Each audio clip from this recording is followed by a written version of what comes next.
The future of learning is performing. When I had the privilege to meet Jane Hart in 2011, Jane Hart, the thought leader on social learning, when I had the privilege to meet her, she spoke about the future of learning is social. After her talk, I got a chance to meet her and I said, the future of learning is performing.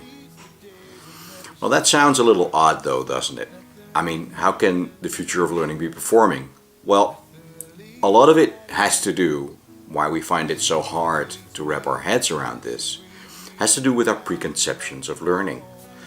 We see learning as one thing, and we see performance as the application of what you've learned. But then basically we say these are two worlds and definitely not one. Well, there are actually two reasons we need to change our thinking about this completely. One reason has to do with the speed at which we do business. Actually, the increasing speed at which we do business. On the one hand, we see rapid globalization and fiercening of competition. While keeping medium and long-term plans and keeping them more or less fixed for their entire duration is not going to help us. What's going to help us is to become both innovative and inventive. Inventive to cost margins, innovative to strengthen margins. But how can we do this if we keep learning for longer stretches, being away from the workplace?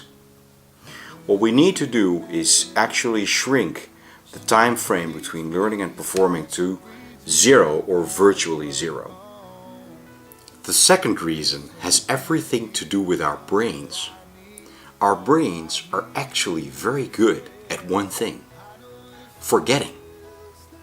Already in the 19th century, a psychologist by the name of Hermann Ebbinghaus, a German psychologist, coined the term forgetting curve.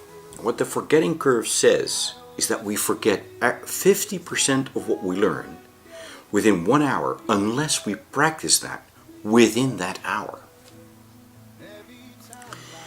Now take learning as it is today, and now take Ebbinghaus in the 19th century, and say we would invite Hermann to our table today and ask him, what would you say about the speed at which we do business and your forgetting curve?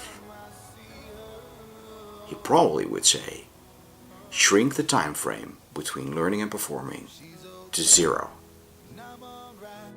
She's awake, I'm up all night, and nothing really matters.